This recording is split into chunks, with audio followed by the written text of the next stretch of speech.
The door exploded inward. Marcus Cole swept his pistol across the darkness, finger on the trigger, heart pounding like a war drum. Shadow growled beside him, teeth bared. Then his flashlight caught her face. An old woman. 84 years old. Wrapped in blankets, shivering violently, hands raised in surrender. Her voice cracked through the frozen air like breaking glass. "Don't shoot. Please." Marcus froze. His training screamed threat. His instincts screamed something else entirely. The woman's eyes held no fear, only a fierce, unbroken fire that reminded him of soldiers who had seen too much and survived anyway. "Before we begin, tell me, where are you watching from? Drop your city in the comments below. Subscribe now and stay until the end. This story will change how you see courage, family, and the lights we keep burning for those who never came home." The wind screamed across the Montana mountains like a wounded animal. Marcus Cole gripped the steering wheel of his truck, knuckles, white jaw clenched against memories that wouldn't stay buried. The blizzard had come out of nowhere, reducing visibility to almost nothing. His headlights carved weak tunnels through the wall of white. Shadow sat in the passenger seat, alert despite the late hour. The German shepherd's ears rotated constantly, tracking sounds Marcus couldn't hear. 8 years together, 4 in combat zones, 4 in the hollow silence of civilian life. The dog knew his master's moods better than any human ever had. "Almost there, boy," Marcus muttered. Shadow whined softly, pressing his nose against the cold window. The property had belonged to Captain Thomas Ritul, Marcus's commanding officer, his mentor, the man who had pulled him from a burning vehicle in Iraq and never once mentioned it afterward. Reed had died 6 months ago during a training accident, a cruel irony for a man who had survived 3 combat tours. The letter from Reed's lawyer had arrived 2 weeks later. Simple. Direct. The way Reed had always been. "To Marcus Cole, I leave the Montana property. Take care of what I left behind." Marcus hadn't understood those words then. He still didn't understand them now. The GPS indicated he was close, but the road had vanished under 3 feet of snow. He navigated by instinct, following the ridgeline until he spotted something that made his blood freeze. Smoke, rising from a chimney that should have been cold for years. Marcus killed the headlights. His hand moved automatically to the pistol holstered at his hip. 20 years of training took over assess, approach, neutralize if necessary. "Stay close," he told Shadow. The dog's muscles tensed, ready. They moved through the storm like ghosts. Marcus's boots crunched through the snow, each step deliberate and silent. The farmhouse materialized from the white chaos, a 2-story structure with a wraparound porch windows, dark except for the faint glow of firelight. Someone was inside. Someone who had no right to be there. Marcus circled to the back, checking exits. 1 door, 2 ground floor windows. Defensible position for whoever was squatting in his property.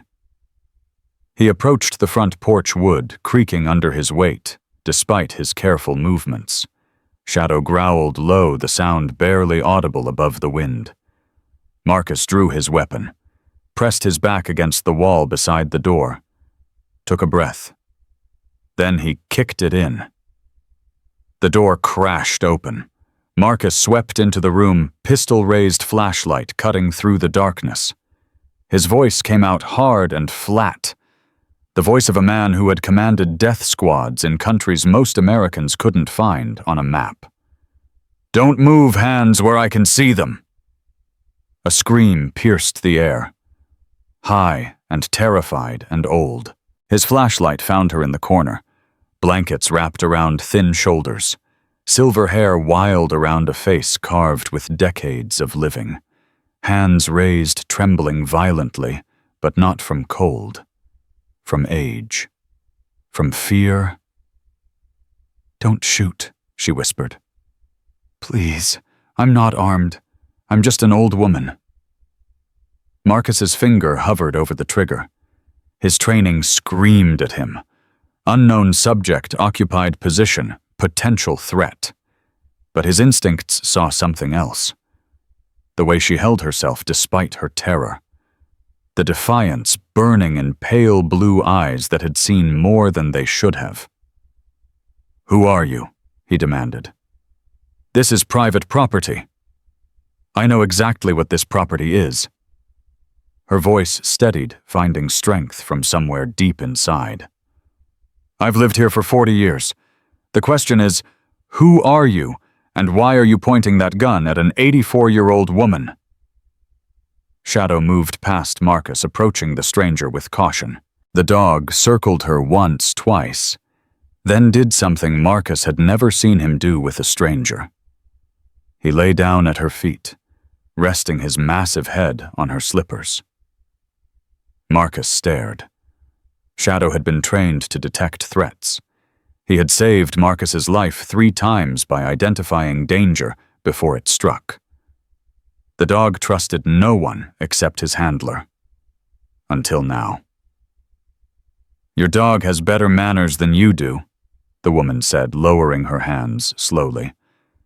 "German Shepherd, military trained, judging by his posture, which means you're military too. Or you were." Marcus lowered his weapon slightly, but didn't holster it. "How do you know that?" "Because I spent 3 years in Korea patching up men who looked exactly like you. Same eyes, same tension in the shoulders, same way of scanning a room like you're expecting an ambush." She reached down slowly, stroking Shadow's ears. "My name is Evelyn Hartwell, and you're standing in my home. This property belongs to Captain Thomas Reed. He left it to me, to—" Evelyn's expression shifted. Pain flickered across her features, followed by something that looked almost like grief. "Thomas is dead." The question hit Marcus like a physical blow. She had known Reed, known him well enough for his death to matter. 6 months ago, Marcus said carefully. "Training accident." Evelyn closed her eyes. Her lips moved silently, a prayer, maybe, or a curse. When she opened them again, tears glistened in the firelight. 52 years, she whispered. 52 years I waited for him to come back, and now he sends a stranger with a gun instead. Marcus finally holstered his weapon. "You knew Captain Reed, knew him." Evelyn laughed bitterly. "I saved his brother's life in 1952. William Hartwell, the love of my existence. Thomas was supposed to be my family. Instead, he disappeared after William died and never spoke to me again." The revelation crashed through Marcus's understanding like a wrecking ball. Reed had never mentioned family, never spoken about his past before the Navy. Marcus had assumed the man had no ties, no connections, a ghost who existed only within the structure of military service. "He never told me," Marcus said slowly, "about any of this." "Of course he didn't. Shame does that to people.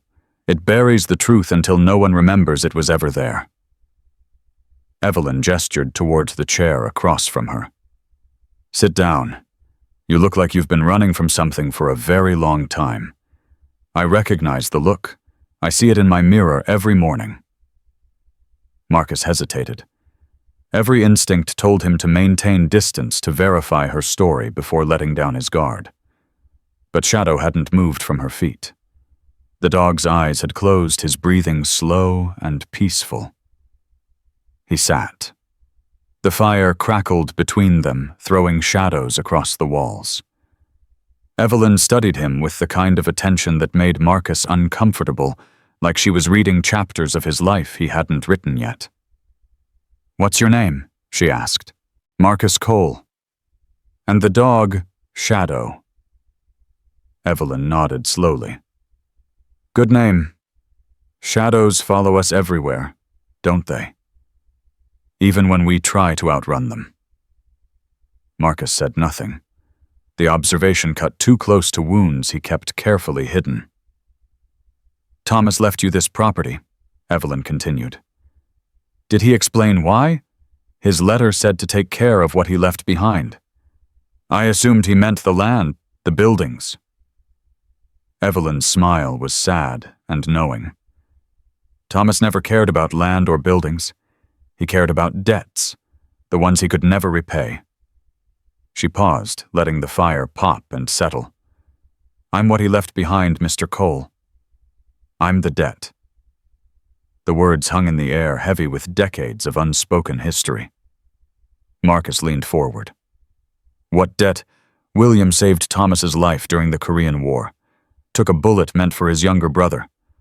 I put William back together over 3 weeks in a mobile surgical hospital. We fell in love over blood and bandages and the sound of artillery. Evelyn's voice grew distant, traveling through time. William married me. Thomas was his best man. We built this farmhouse together, the 3 of us, after the war ended. What happened? Vietnam happened. William re-enlisted because he couldn't stand watching the news while young men died. He said his country needed him one more time. Her hands trembled slightly. He was wrong. His country took him and never gave him back, missing in action. They never found his body. Marcus felt the words pierce something deep inside him. He had walked through villages where families waited for sons who would never return. He had delivered news that shattered worlds. He knew the weight of absence, the special cruelty of hope that has nowhere to land. Thomas blamed himself, Evelyn continued. Said he should have gone instead. Said William only went back because Thomas was too young and too reckless, and someone had to watch over him. She shook her head slowly. Survivor's guilt. I've seen it destroy more men than bullets ever could. So he left. He abandoned you. He couldn't look at me without seeing his brother's ghost. So, yes, he ran. Built himself a new life in the Navy. Became the man you knew, whoever that was. Her eyes met his. But he never forgot. This property stayed in his name. He paid the taxes every year. And in his last letter to his lawyer, he finally told the truth. Marcus's throat tightened. What truth? Evelyn reached into the pocket of her shawl and withdrew an envelope yellowed with age. This arrived 3 weeks before you did, from Thomas's lawyer, addressed to me. She handed it across the space between them. Marcus took it carefully, recognizing Reed's handwriting on the outside. The same precise letters that had written his orders, his commendations, his rare personal notes. Read it, Evelyn said. You deserve to understand who sent you here. Marcus opened the envelope. The paper inside was thick and expensive, the kind Reed had used for important documents. The words were careful measured, written by a man who had spent a lifetime choosing them precisely. Dear Evelyn, if you're reading this, I'm gone. I've rehearsed these words 1,000 times over 50 years, and they still come out wrong. So I'll say it simply. I'm sorry. I'm sorry I ran when you needed family most. I'm sorry I let shame build walls between us that I could never climb over. I'm sorry I spent a lifetime saving strangers while the woman who saved my brother grew old alone. I couldn't face you. Every time I tried, I saw William standing behind you asking why I was still alive when he wasn't. The guilt broke something inside me that I could never repair. But I'm sending you someone who might understand. His name is Marcus Cole. He's the finest man I ever served with, and he's carrying wounds that nobody can see. He needs a home. You need someone to keep the light on. Take care of each other. It's the least I can do for the brother I couldn't save and the sister I abandoned. Tell Marcus the truth. All of it. He'll understand. Thomas. Marcus's hands shook as he finished reading. The fire blurred in his vision, and he realized with distant surprise that his eyes were wet. Captain Reed, the man he'd worshipped for 15 years, the legend who seemed to fear nothing, had been running from the same demons Marcus carried every day. "He never told me," Marcus said, again his voice rough. "Any of it." "Shame has its own language," Evelyn replied gently. Silence, distance, walls built so high that even love can't climb over them. Thomas was fluent in all three. Shadow lifted his head, sensing the shift in his master's emotions. The dog moved from Evelyn's feet to Marcus's side, pressing against his leg with steady warmth. Marcus looked at the old woman across from him, this stranger, who had suddenly become the closest thing to family he had left. "You said you've been here 40 years. Alone?" "Since William disappeared. Some years were harder than others. But I made a promise to this house, to the life we built together. I wasn't going to let it die just because my heart did." "And Reed knew." "He knew you were here this whole time. He knew. He sent money sometimes anonymously, hired people to check on the property, made sure the taxes were paid." Evelyn's smile was bittersweet. Thomas Reed was a coward in many ways, but he never stopped trying to make amends from a distance. I suppose that counts for something. The wind howled outside, rattling the windows. The storm had intensified while they talked, sealing them inside a world of snow and firelight and shared grief. Marcus stood abruptly, moving to the window. The white wall beyond the glass was absolute, no visibility, no escape. They were trapped here. Together. Two strangers bound by a dead man's guilt. "The storm won't break until morning," Evelyn said behind him. "Maybe longer. The roads will be impassable." "I noticed. There's a room upstairs, clean sheets. It was Thomas's room when he stayed here back when he still visited." She paused. "Back before the walls went up."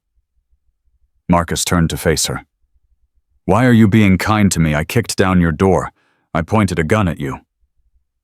Evelyn's eyes held his steadily. "Because Thomas sent you, and because your dog trusts me. In my experience, dogs and soldiers know who the real enemies are. You might have come here like a storm, Mr. Cole, but storms pass. What matters is what remains when the sky clears." She rose slowly, using a cane that Marcus hadn't noticed before. Her movements were careful, but determined, the walk of someone who had learned to keep moving despite the pain. "We'll talk more in the morning," she said. "There's a lot you don't know yet. About this property. About the people who want to take it. About my grandson who forgot what family means." Marcus's attention sharpened. "Someone wants this property. A developer named Ray Connors.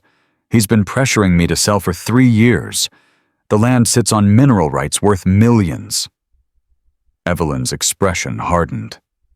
"My grandson Derek owes him money. Bad debts, bad choices.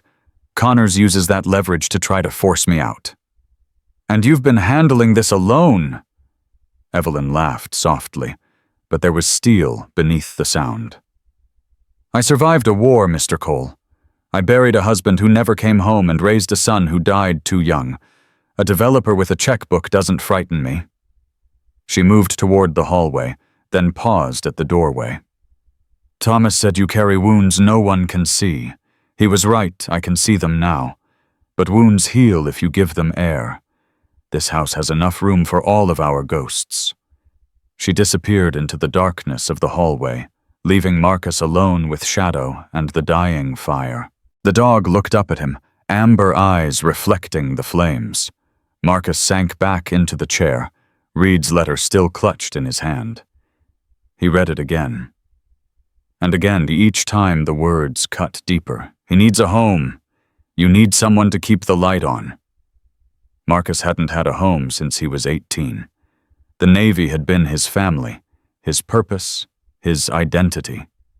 When he left, when the nightmares became unbearable and the faces of the dead wouldn't stay quiet, he had drifted. No direction, no anchor.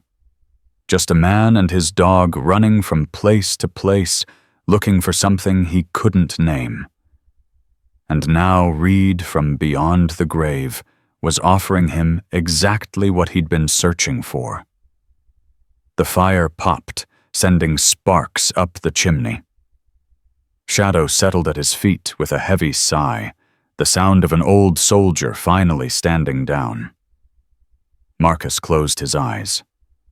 For the first time in months, the silence didn't feel like emptiness. It felt like possibility. But his respite was short-lived. A sound from outside cut through the storm. Distinct, deliberate. The rumble of an engine fighting through snow that should have been impassable. Shadow's head snapped up, a growl building in his chest. Marcus was on his feet instantly, hand moving to his weapon. He crossed to the window, peering through the frost. Headlights, moving up the drive. Someone else was coming. Marcus's training kicked in. Multiple scenarios flashed through his mind, Connors returning to pressure Evelyn. Derek, the grandson, with debts and desperation. Or something worse. He checked his pistol. Full magazine. One in the chamber. Shadow moved to his side, body coiled for action. The vehicle stopped. The engine died. In the howling silence, Marcus heard doors opening. Multiple doors. Multiple people. Evelyn's voice came from the hallway, sharp with alarm. "Who's there?" "Stay back," Marcus commanded. "Stay in your room. This is my house, and right now it might be under threat. Stay back." He didn't wait for her response. He moved to the front door, positioning himself beside it, back against the wall. The same stance he'd used in 100 breaches. The same controlled breathing. The same cold focus. Footsteps on the porch. Heavy boots. More than one person. A knock. Firm, impatient. Evelyn, a man's voice rough with cold and something darker. "Open up. We need to talk." Marcus didn't move. Another knock, harder this time. "I know you're in there. I saw the smoke. Open the door or I'll open it myself." Shadow's growl intensified. The fur along his spine stood rigid. Marcus took a breath. Let it out slowly. Then he opened the door. Two men stood on the porch, caught off guard by the stranger who greeted them, instead of the old woman they expected.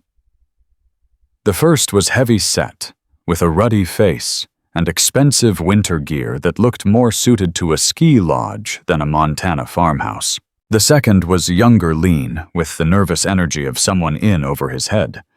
The heavy man recovered first. "Who the hell are you?" Marcus didn't blink. "I was about to ask you the same thing." "I'm Ray Connors. I own half the development rights in this county, and you're standing in a property that doesn't belong to you. According to the deed in my pocket, it belongs to me now." Connors's expression flickered surprise, then calculation.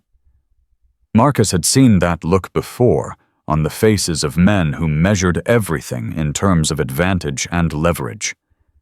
"You must be the soldier," Connors said slowly. "Reed's boy. Heard you might be coming." "How did you hear that?" Connors smiled, but there was no warmth in it. "I make it my business to know what happens on properties I'm interested in, especially properties owned by stubborn old women who don't understand progress." Marcus stepped onto the porch, forcing Connors to take a step back. The temperature had dropped, but the cold Marcus radiated had nothing to do with the storm. "You should leave." "Now wait just a minute." "I'm not going to say it again." Marcus's voice was quiet. Deadly. The voice of a man who had ended conflicts before they began. "This woman is under my protection now. Whatever arrangement you thought you had, it's over." The younger man, Derek Marcus, realized matching the description Evelyn had given, shifted uncomfortably. Look, man, you don't understand the situation. I understand perfectly. You owe this man money. He's using that debt to pressure your grandmother into selling her home. Am I missing anything? Derek's face flushed with shame. It's more complicated than that. It always is.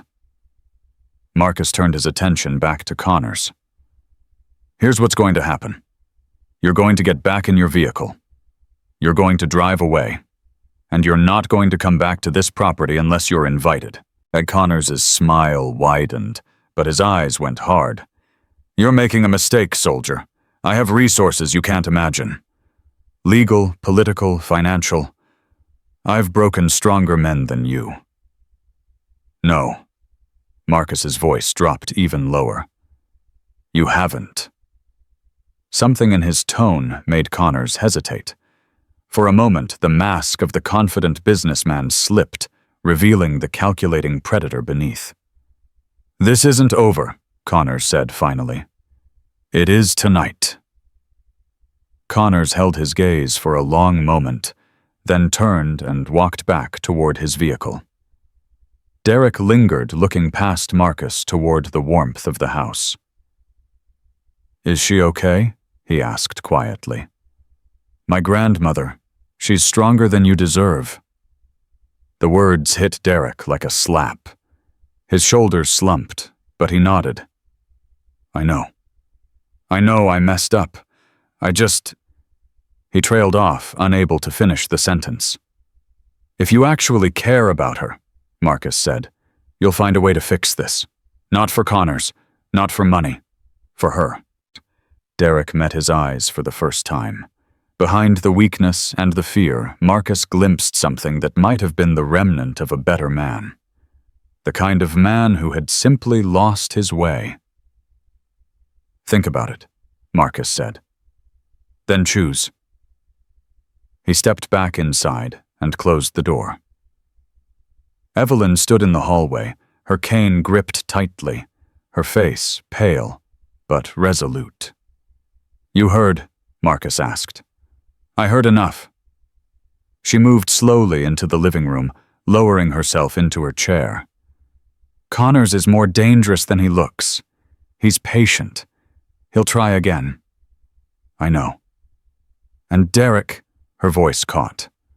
My grandson has made terrible choices, but he's still my blood. I don't know how to give up on him.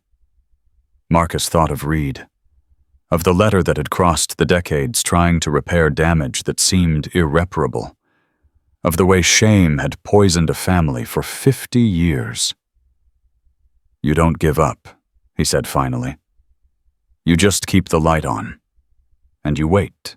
Evelyn looked at him, really looked, and something shifted in her expression. Recognition, maybe, or the beginning of trust. Thomas was right about you, she said softly. What do you mean? He said you were the finest man he ever served with. I didn't believe him. Soldiers say things like that about each other all the time. She paused. But I believe it now. The fire crackled. Shadow settled at Marcus's feet. Outside, the storm raged on, sealing them into a world that felt for the first time in years almost like home. But Marcus knew better than to trust the quiet. Connors would be back.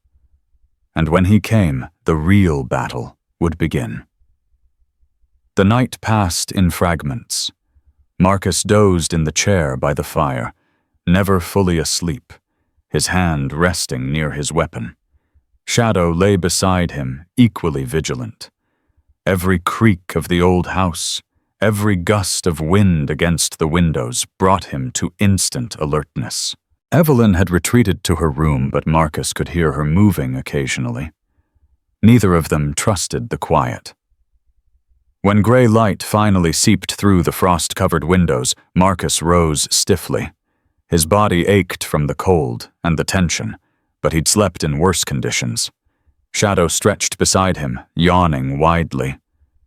You hungry, boy? The dog's tail thumped once against the floor. Marcus moved to the kitchen, searching through cabinets until he found coffee. The pot was ancient, the kind his grandmother might have used, but it worked. As the bitter smell filled the room, he heard Evelyn's cane tapping against the floorboards.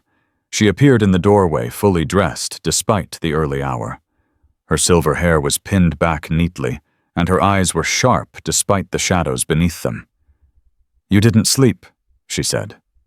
It wasn't a question. "Neither did you." Evelyn lowered herself into a kitchen chair with a soft grunt of effort. "At my age, sleep is a negotiation. Some nights I win, most nights I don't." Marcus poured 2 cups of coffee, setting one before her. She wrapped her thin fingers around it, absorbing the warmth. "Tell me about Connors," Marcus said, sitting across from her. "Everything." Evelyn took a long sip before answering. "He showed up 3 years ago, friendly at first, offered to buy the property for a fair price. I refused. The offers got bigger. I kept refusing. And then he stopped being friendly." Her jaw tightened. "Started finding problems with my permits, my taxes, sent inspectors who found violations I'd never heard of. He's connected Marcus, county officials, local police. He's built himself a web and he knows how to use it." "What about Derek? How did he get involved?" The pain in Evelyn's eyes was immediate and deep. "My grandson has a weakness for easy money and bad decisions. He moved to Billings after college, got involved in real estate speculation. When the market crashed, he was left holding debts he couldn't pay. Connors bought those debts. So Connors owns him. Body and soul. Derek came to me 6 months ago begging me to sell. Said Connors would destroy him if I didn't cooperate." Her voice cracked slightly. "I told him no. I told him this land was worth more than money. He looked at me like I was the enemy." Marcus thought about the young man he'd seen on the porch, the shame in his eyes, the desperation. "He's not lost yet," Marcus said quietly. Evelyn laughed bitterly. "You sound like Thomas, always believing people could change." Did he believe that? He believed it about everyone except himself. She set down her cup, her hands trembling slightly. Thomas spent his whole life trying to earn forgiveness he never asked for. He saved strangers because he couldn't save William. He trained soldiers because he couldn't train himself to face his own shame. Marcus felt the words cut into places he kept carefully protected. He knew that pattern. Lived it every day. "What happened to him?" Marcus asked carefully, "after William died?" Evelyn was quiet for a long moment. "He came to the funeral, stood in the back, wouldn't speak to anyone. I tried to approach him afterward, but he ran. Literally ran to his car and drove away." She shook her head slowly. "I wrote him letters, dozens of them. He never responded. Eventually I stopped trying." "But you kept living here, on property he owned." "I had nowhere else to go. And part of me hoped—" She trailed off. "Hoped what?" "That he'd come back. That one day I'd see his truck coming up the drive and he'd walk through that door and we'd finally talk about everything we'd buried." Her eyes glistened. "Stupid, I know. But hope doesn't care about logic. It just keeps burning." Shadow padded over to Evelyn, resting his head on her knee. She stroked his ears absently, drawing comfort from the contact. "You never remarried," Marcus observed. "No. William was it for me. Some people get one great love. I got mine early and I wasn't interested in substitutes." She looked up at him. "What about you? Is there someone waiting for you somewhere?" Marcus's jaw tightened. "There was, once." "What happened?" "I happened." The words came out harder than he intended. "I came back from my last deployment different. She tried to reach me, but I was too far gone. Eventually she stopped trying. Do you blame her? No. I blame myself for not fighting harder. He stared into his coffee. By the time I realized what I'd lost, she'd moved on. Married someone who could actually be present. Someone who didn't wake up screaming 3 times a week. Evelyn reached across the table, her thin fingers covering his. Thomas wrote that you carry wounds no one can see. He was right. Marcus pulled his hand back gently. Everyone carries wounds. Mine aren't special. Maybe not, but the way you carry them is. She studied him with those piercing blue eyes. You're still trying to save people. Even now, even here. You walked into my house with a gun, and within hours you were protecting me from men who've terrorized me for years. That's not nothing, Marcus. That's who you are. Before he could respond, Shadow's head snapped up. The dog's body went rigid, a low growl building in his chest. Marcus was on his feet instantly. What is it, boy? Shadow moved toward the back door, hackles raised. His growl intensified. Stay here, Marcus told Evelyn, already moving. He grabbed his pistol and approached the back entrance carefully. Through the small window he could see nothing but white. The storm had buried everything under fresh snow. But Shadow's instincts had never been wrong. Marcus opened the door slowly, weapon raised. Cold air hit him like a fist. He scanned the area, looking for movement tracks, anything out of place. There, near the barn. Footprints. Fresh ones already filling with new snow. Someone had been here within the last hour. Marcus followed the tracks, Shadow at his side. They led around the barn toward a smaller structure he hadn't noticed in the darkness of the previous night. An old shed, its door hanging slightly open. He approached with tactical precision, pressing his back against the wall, listening. No sound from inside. But someone had been here. Marcus pushed the door open with his foot, sweeping the interior with his weapon. Empty, but not untouched. The shed was filled with old tools, covered furniture boxes stacked against the walls. Someone had moved things recently. He could see the disturbed dust, the fresh scratches on the floor, where heavy objects had been dragged. In the far corner, partially hidden behind a tarp, was a door he hadn't expected. Small, reinforced leading somewhere beneath the shed. A hidden room. Marcus pulled back the tarp, revealing stairs descending into darkness. Shadow whined beside him, uncertain. I know, boy. I don't like it either. He found a flashlight on one of the shelves and clicked it on. The beam cut through the darkness, revealing concrete steps leading down about 10 feet. Marcus descended slowly, every sense alert. The air grew colder, damper.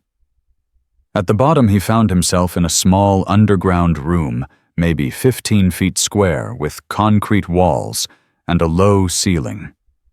And covering every surface were photographs. Hundreds of them. Some framed, some pinned to boards, some scattered across a wooden table in the center. Military photographs, wedding photographs, family portraits spanning decades. Marcus moved through the room slowly, his flashlight illuminating face after face. He recognized some of them from Reed's office, the same formal military poses, the same serious expressions. But one photograph stopped him cold. It showed 2 young men in military uniforms standing side by side. One was clearly Thomas Reed, the same sharp features Marcus had known for 15 years. The other looked almost identical, but slightly older, with a gentler expression. William Hartwell, Reed's brother.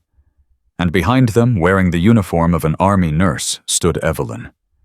Young, beautiful, her face lit with a smile that seemed impossible to reconcile with the woman upstairs. Marcus picked up the photograph, his hands trembling slightly. All those years serving under Reed, and he'd never known, never suspected. He searched through more of the photographs, piecing together a story Reed had never told. the brothers as children. William's wedding day, a baby that must have been their son. Family gatherings at this very farmhouse, laughter and love frozen in black and white. Then the photographs changed. William in Vietnam. Letters with military postmarks. A telegram that Marcus knew without reading must have carried the worst news possible. After that, the pictures of Thomas Reed showed a different man. Harder. More distant. The warmth had left his eyes, replaced by something that looked like permanent guilt. At the bottom of one stack, Marcus found something else. A folder, thick with documents.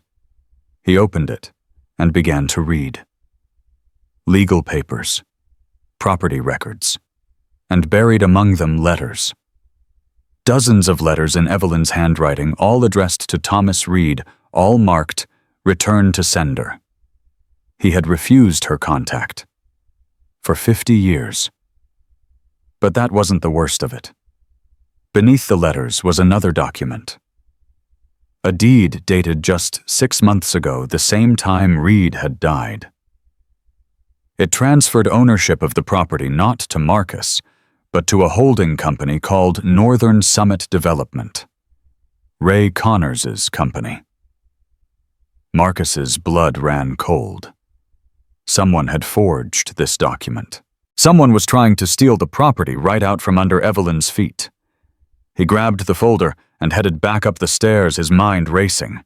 Shadow met him at the top, still agitated. "We need to talk to Evelyn. Now!" He found her exactly where he'd left her, but her face was pale, her breathing shallow.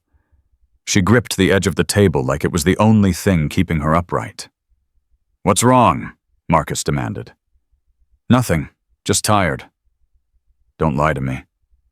He moved closer, noting the fine sheen of sweat on her forehead despite the cold. "You're sick."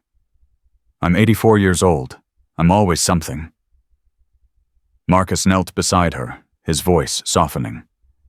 "Evelyn, I can't protect you if I don't know what I'm dealing with." She was quiet for a long moment. Then slowly she reached into the pocket of her sweater and withdrew a small bottle.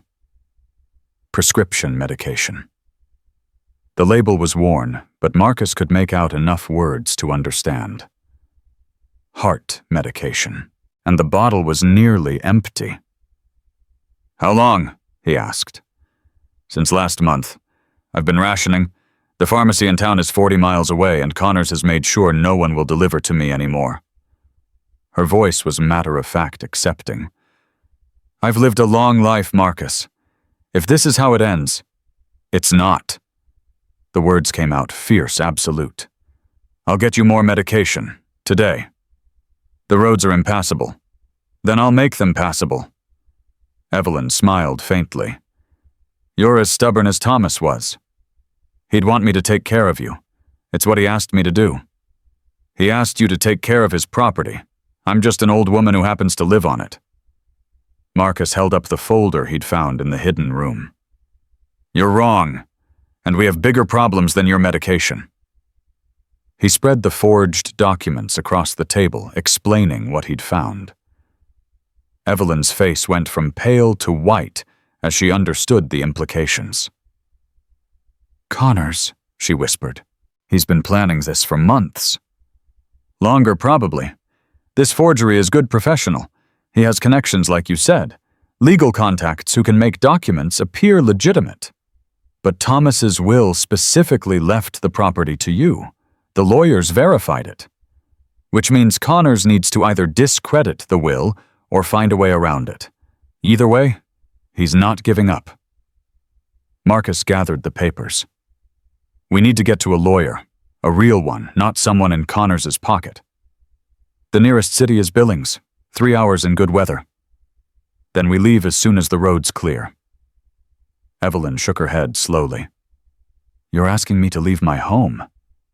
"I'm asking you to fight for it, from a position of strength, not weakness." Before she could respond, Shadow erupted into frantic barking. The dog raced to the front window, hackles raised, teeth bared. Marcus moved to join him, pulling back the curtain slightly. His stomach dropped. 3 vehicles were coming up the drive. Not trucks, SUVs. Expensive ones moving in formation like a military convoy. Connors wasn't waiting. "How many guns do you have in this house?" Marcus asked, his voice calm, despite the adrenaline flooding his system. "William's shotgun. In the closet by the back door." "Get it. Stay away from the windows." Evelyn moved faster than he'd seen her move before, the urgency overriding her body's limitations. Marcus retrieved the shotgun and pressed it into her hands. "You remember how to use this?" Her eyes were steady. "I was a soldier's wife. I remember." The SUVs stopped in a semicircle around the front of the house. Doors opened. Men stepped out, 5 of them, plus Connors and Derek. The men weren't carrying visible weapons, but their stances told Marcus everything he needed to know. Private security. Former military, probably. Hired muscle. "Stay inside," Marcus said. "No matter what happens. If things go bad, there's a cellar entrance in the kitchen. It leads to the woods.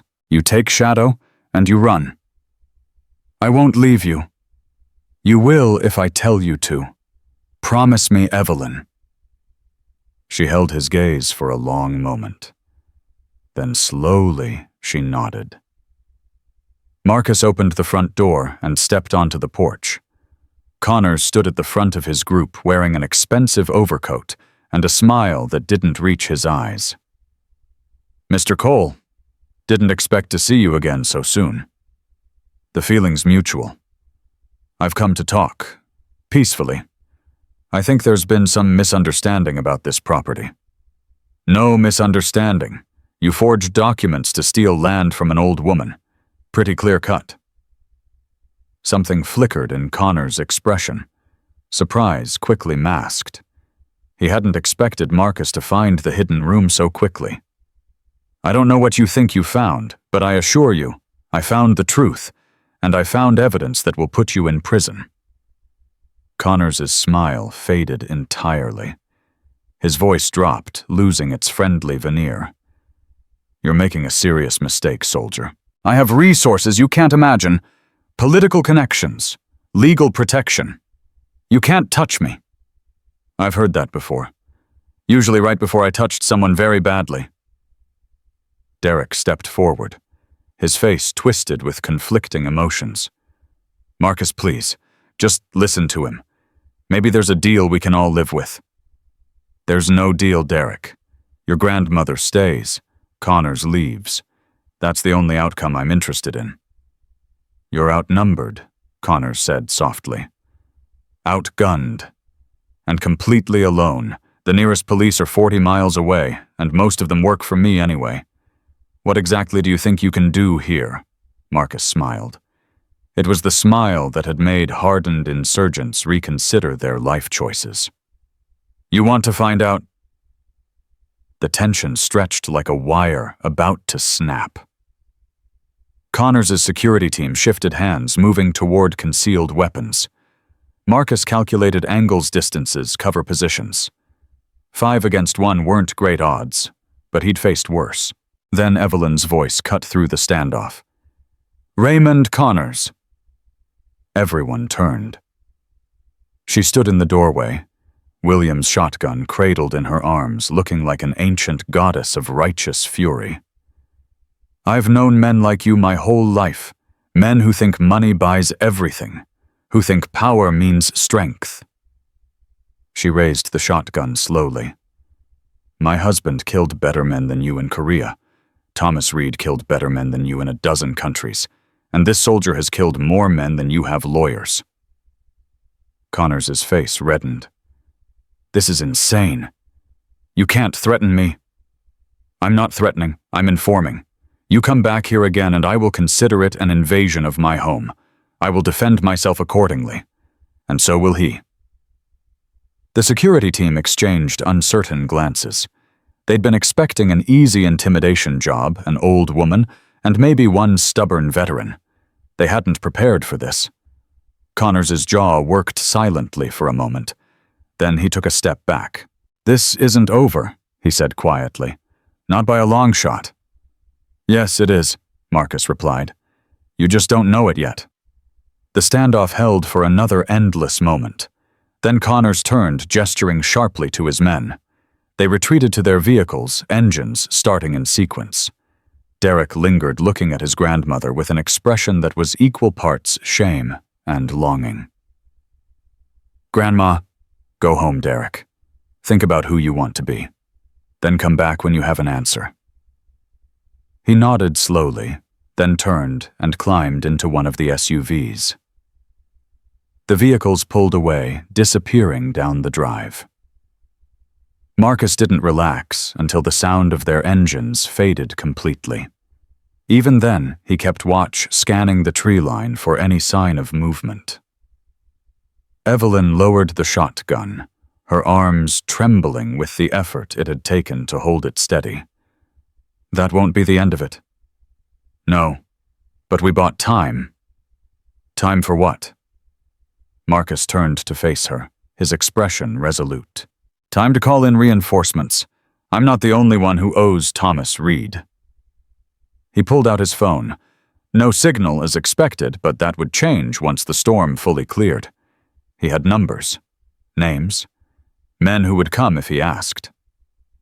Evelyn studied him for a long moment.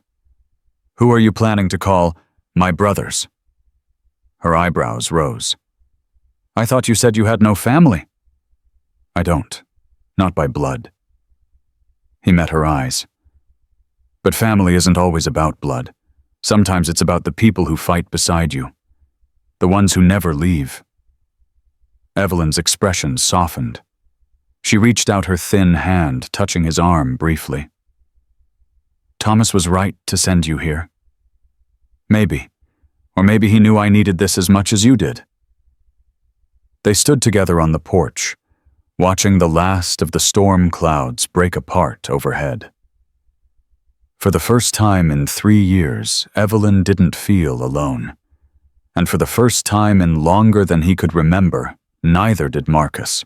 But somewhere out there, Connors was planning his next move, and Derek Hartwell was being forced to choose between the man who owned his debts and the woman who had given him life. The battle for the farmhouse was just beginning. 2 days passed without incident, but Marcus knew better than to trust the calm. Connors was regrouping, planning, gathering resources. Men like him didn't retreat, they repositioned. The storm had finally broken, leaving the roads passable but treacherous. Marcus spent the mornings reinforcing the farmhouse's defenses, checking sightlines, identifying vulnerable points.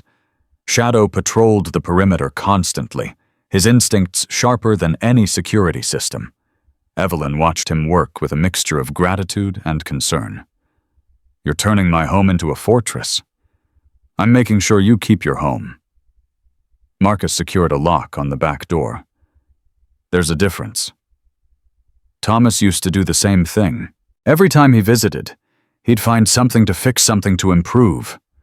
I think it was his way of apologizing without saying the words. Marcus paused, his hand still on the lock. He visited. I thought you said he ran away and never came back. He came back twice, both times in the middle of the night, both times without warning. Evelyn's voice grew distant. The first time was 5 years after William died. I woke up and found him sitting on the porch, staring at nothing. He wouldn't come inside, wouldn't speak. He just sat there until dawn, then drove away.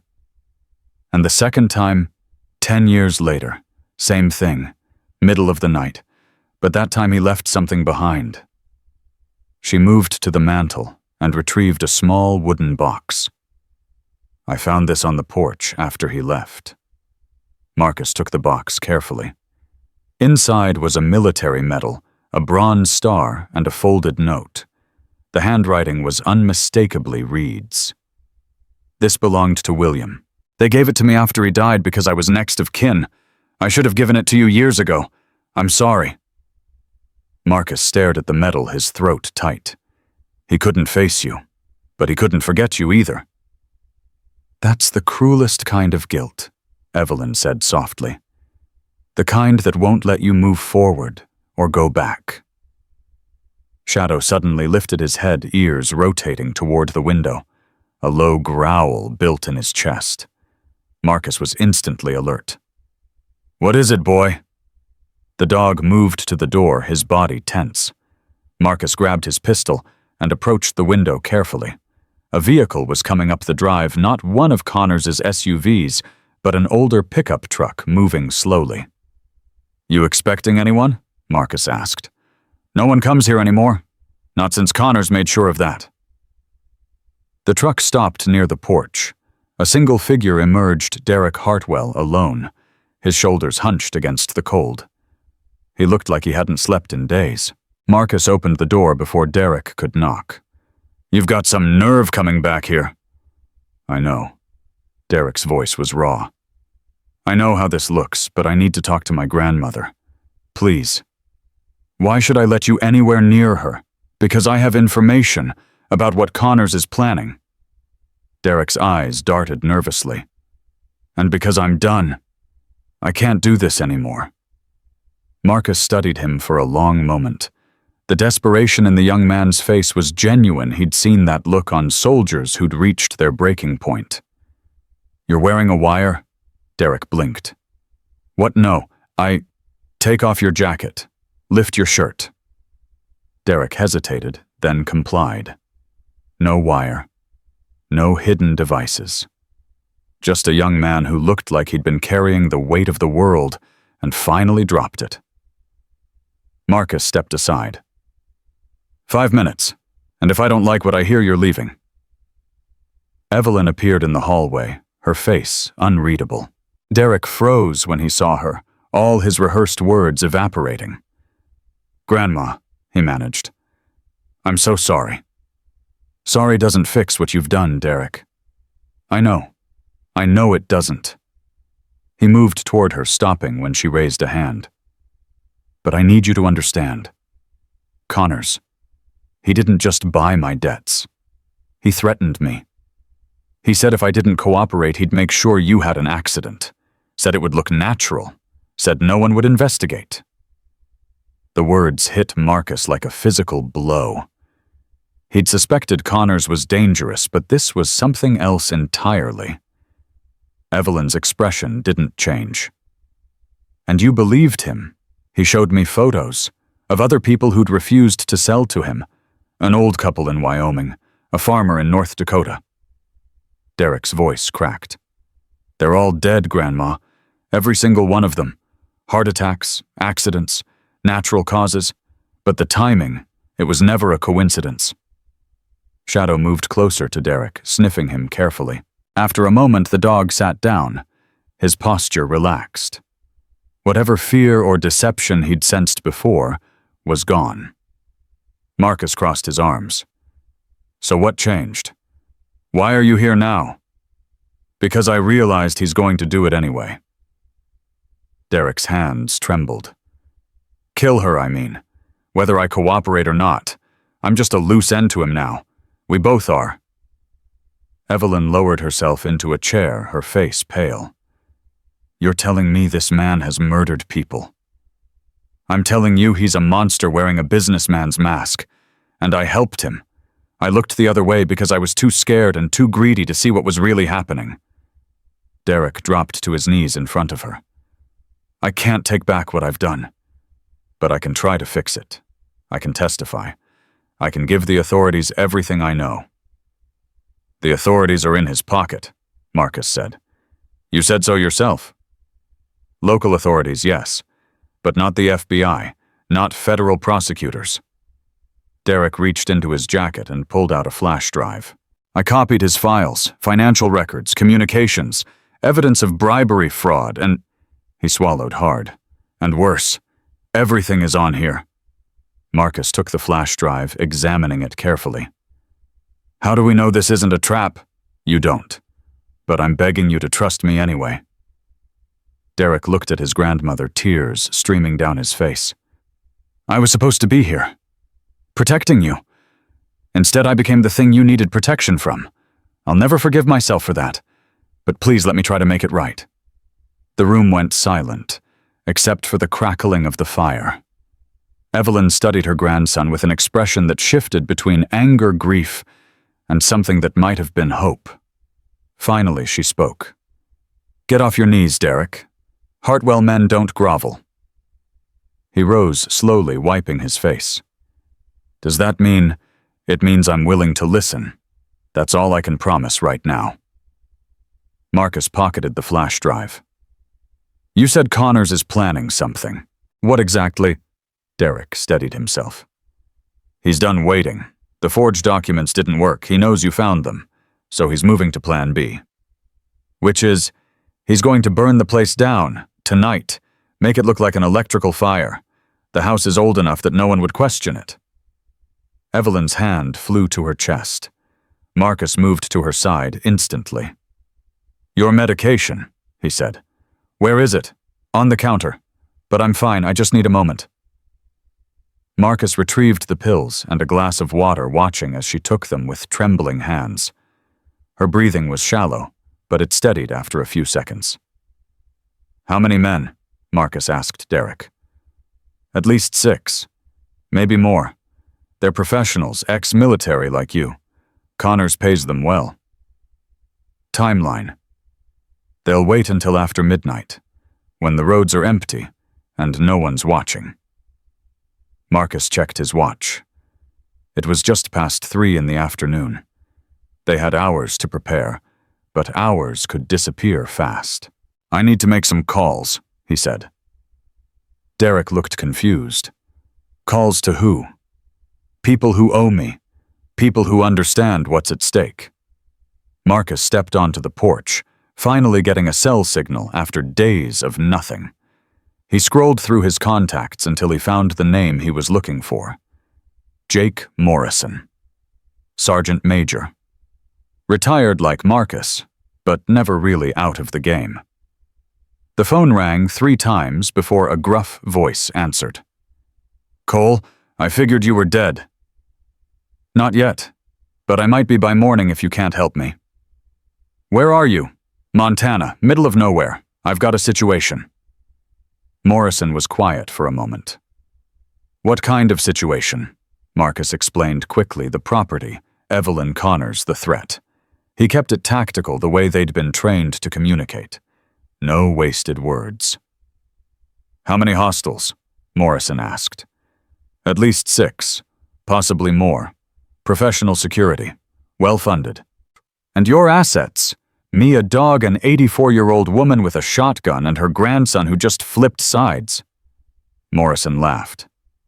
"So a standard Tuesday, then. Can you help? I'm in Bozeman, 3 hours out if I push it. I can bring 2 others, Kelly and Vasquez. They're in the area." "That's all? Short notice, brother. But quality over quantity, right?" Marcus felt some of the tension in his shoulders ease. 3 SEALs were worth 20 regular men. With proper positioning, they could hold the farmhouse against a small army. "Get here as fast as you can," Marcus said. "And Morrison, thank you." "Don't thank me yet. You're buying drinks for the next decade." The line went dead. Marcus allowed himself a small smile. For the first time since arriving in Montana, the odds were starting to shift. He returned inside to find Derek and Evelyn sitting in silence, the air between them heavy with unspoken words. Shadow lay at Evelyn's feet, watching Derek with cautious eyes. "Reinforcements are coming," Marcus announced. 3 hours out. We need to fortify our position and prepare for tonight." Derek stood immediately. "Tell me what to do. I'll help however I can." "You know Connors' security team. Names, faces, capabilities. I need everything." For the next 2 hours, Derek provided detailed intelligence while Marcus mapped out defensive positions. The young man's guilt had transformed into focused determination. He was trying to earn redemption through usefulness, and Marcus recognized the pattern. He'd done the same thing after his own failures. As evening approached, Evelyn retreated to the hidden room beneath the shed. She returned with a wooden case, her movements careful and reverent. "This was Williams," she said, setting it on the table. Inside was a military-issue pistol well-maintained despite its age. Along with it were 2 boxes of ammunition and a combat knife with a worn leather handle. "He carried this in Korea," Evelyn continued. "Said it saved his life more than once." Marcus lifted the pistol, checking the action. Perfect condition. "You've kept it all these years." "I kept everything of his. Every letter, every photograph, every piece of him that remained." Her voice grew fierce. "This house is all I have left of the life we built together. I will not let Raymond Connors take it from me." "He won't," Marcus said. "I promise you that." The sound of engines broke the moment. Marcus moved to the window hand on his weapon. 3 trucks were coming up the drive, but these were familiar vehicles, not Connors's sleek SUVs. Morrison stepped out of the lead truck, followed by 2 other men. All 3 moved with the easy confidence of warriors who had seen everything and survived it. Marcus met them on the porch. "That was fast." "Kelly drives like a maniac." Morrison clasped Marcus's hand firmly. "Good to see you, brother." "You too. Come inside. We need to brief." The next hour was pure military precision. Morrison, Kelly, and Vasquez studied the terrain, identified kill zones, established fallback positions. Derek provided updated intelligence on Connors's security team, their tactics, their weapons, their blind spots. By the time full darkness fell, the farmhouse had become a defensive stronghold. Motion sensors covered the approaches. Fields of fire overlapped at key points. Evelyn had been positioned in the cellar, with Shadow, the entrance concealed, an escape route to the woods, ready if everything fell apart. "You should be down there too," Marcus told her. "I've been hiding long enough." She gripped William's pistol with steady hands. "This is my home. I'm going to defend it." Marcus saw the fire in her eyes, the same fire he'd seen in soldiers who had decided that some things were worth dying for. "Stay near the back entrance," he said finally. "If shooting starts, you get to the cellar. No arguments." She nodded, accepting the compromise. The wait began. Midnight passed with agonizing slowness. The temperature dropped, breath frosting in the air. Marcus and his team rotated positions, staying alert, conserving energy. At 1:47 a.m., Shadow's ears pricked up. The dog stationed near Marcus at the front window released a low growl. "Contact," Marcus said quietly into his radio. Morrison's voice came back immediately. "I see them. 3 vehicles approaching without headlights. Professional. How many? Counting 8, no 9. They've got extra muscle." Marcus adjusted his grip on his rifle. 9 against 5, better odds than they'd started with, but still dangerous. "Vasquez, you've got the east approach. Kelly west. Morrison, take overwatch from the barn loft. I'll hold the front." Acknowledgements came back in crisp sequence. The vehicles stopped about 200 yards out. Doors opened silently. Figures emerged, moving in tactical formation toward the house. Marcus watched them through his scope. Professional indeed. Military training quality equipment. But they were overconfident, expecting an easy target. They didn't know what was waiting for them. The first man reached the edge of the cleared area around the house. He signaled for his team to spread out, preparing to encircle the structure. Marcus let them come. Closer. Closer. When the leader was 40 feet from the porch, Marcus flipped on the exterior lights. Blinding illumination flooded the yard. The attackers froze, momentarily stunned. Marcus's voice boomed through a loudspeaker. "You're surrounded by 4 Navy SEALs and enough firepower to start a small war. Drop your weapons and get on the ground, or this ends very badly for you." Chaos erupted. 2 of the men immediately dropped their weapons, raising their hands. Others hesitated, looking to their leader for guidance. He was a big man, heavily muscled, with the cold eyes of someone who had killed before.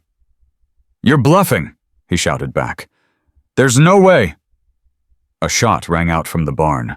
The bullet hit the ground inches from the leader's feet, spraying snow and dirt across his legs. That was Morrison, Marcus said calmly. He doesn't miss twice. 3 more men dropped their weapons. The others started backing toward their vehicles, discipline crumbling. The leader held his ground. Connors paid us good money. You think we're just going to walk away? I think you're going to choose between walking away or being carried away in bags. Your call. The standoff stretched for an eternal moment. Marcus could see the calculation happening behind the man's eyes, the assessment of odds, the weighing of risks. Finally, he dropped his weapon. Smart choice, Marcus said. Now get on the ground, all of you. The remaining attackers complied, spreading out in the snow.